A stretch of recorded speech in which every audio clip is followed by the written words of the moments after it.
agradecerles por su presencia, por su apoyo, por su respaldo. Están aquí de todo el país, mujeres, hombres, que vienen por su voluntad, por sus convicciones. No hay acarreados.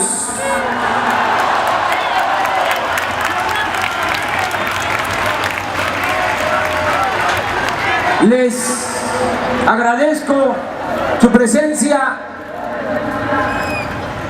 en estos momentos, en estos tiempos definitorios, muy importantes. Como todos sabemos, el Tribunal Electoral decidió validar la elección presidencial a pesar de las evidentes violaciones a la Constitución y a las leyes. Muy poco tengo que decir sobre lo torcido del proceso electoral, porque casi todo es de dominio público. Si acaso subrayo, aunque tampoco es novedad, que se violó el artículo 41 de la Constitución, que establece que las elecciones deben ser libres y auténticas. El distintivo de esta contienda fue el uso del dinero a raudales para comprar millones de votos. En los hechos, el candidato del PRI rebasó por mucho los topes de gastos de campaña que establece la ley, y aunque se demostró el uso de dinero de procedencia ilícita, prevaleció el cinismo y la impunidad. Tampoco hubo equidad en la actuación de los medios de comunicación. Por el contrario, la mayoría de los periódicos, la radio y sobre todo la televisión, en especial Televisa y Milenio, se convirtieron en los principales patrocinadores de Peña Nieto. Ante estas violaciones, las autoridades electorales se hicieron de la vista gorda. Los consejeros del IFE y los magistrados del TRIFE demostraron que son personajes sin convicciones, acomodaticios, escogidos a modo para formar parte del engranaje del régimen antidemocrático que predomina. Se podrá replicar que esto ya lo sabíamos y que a pesar de ello decidimos participar en la contienda. Sin embargo, puedo argumentar, ese es mi punto de vista, respeto otras opiniones. Pienso que siempre debe intentarse la transformación por la vía pacífica y electoral. Respeto otros puntos de vista, pero no considero a la violencia como alternativa.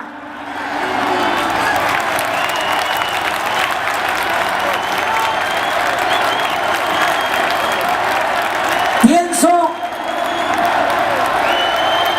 que la violencia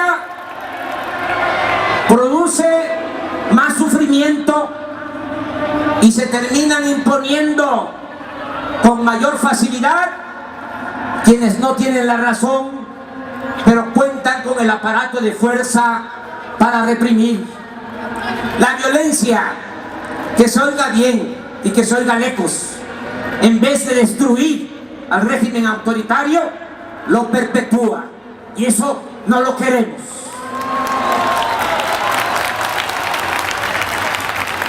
Al mismo tiempo, mantengo la convicción de que aún en condiciones difíciles, adversas, enfrentando a los poderes más siniestros, se pueden lograr cambios profundos, siempre y cuando exista una voluntad colectiva dispuesta a ejercer a plenitud sus derechos y a no permitir ningún régimen opresor. Sostengo, esa es mi creencia, mi fe, mi convicción, que cuando el pueblo decide ser dueño y constructor de su propio destino, no hay nada ni nadie que pueda impedirlo.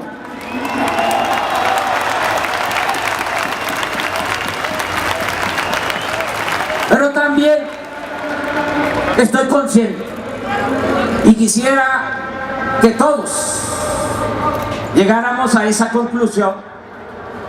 Este proceso virtuoso de toma de conciencia y participación ciudadana no es fácil de lograr. Lleva tiempo, requiere de mucho trabajo educativo con la gente y de predicar con el ejemplo. Exige temple, convicciones y perseverancia. Quienes estamos en esta causa debemos saber que llegar al gobierno para mantener el régimen dominante es relativamente fácil, pero el triunfo de la justicia sobre el poder implica fatigas y confrontación política. Los procesos de cambio estructurales suelen ser lentos y complicados, pero son indispensables y gloriosos. Basta con recordar la historia para ubicarnos. Hidalgo proclamó la abolición de la esclavitud y ese anhelo de justicia se hizo realidad un siglo después. Las reformas liberales se consumaron luego de 30 años de cruentas luchas internas y de invasiones extranjeras. 1910, Francisco I. Madero, apóstol de la democracia, convocó al pueblo a la revolución para derrocar a la dictadura porfirista con el lema de sufragio efectivo, no reelección. Y aún cuando se avanzó en la atención de demandas sociales, todavía no hay democracia en México. De modo que no es sencillo lograr una transformación pacífica y profunda como la que nosotros queremos y necesita el país. Hay que enfrentar intereses creados muy poderosos que se oponen de manera rotunda a perder sus privilegios. Los defensores del régimen de corrupción imperante, como lo vimos en las recientes elecciones, utilizan todo su poderío, sus medios de comunicación, sus relaciones de complicidad y sobre todo cuantiosos recursos económicos. A esa prepotencia hay que agregar, y eso es lo que más les ayuda, el atraso político y la pobreza extrema que se padece en el país. Tenemos que aceptar que todavía hay muchos mexicanos de todas las clases sociales susceptibles al engaño y a la manipulación. Están, por ejemplo, Y lo digo de manera respetuosa. Quienes en las pasadas elecciones decidieron no apoyarnos porque creen en las vulgaridades y calumnias que difunden de nosotros los voceros de los dueños de los medios de información.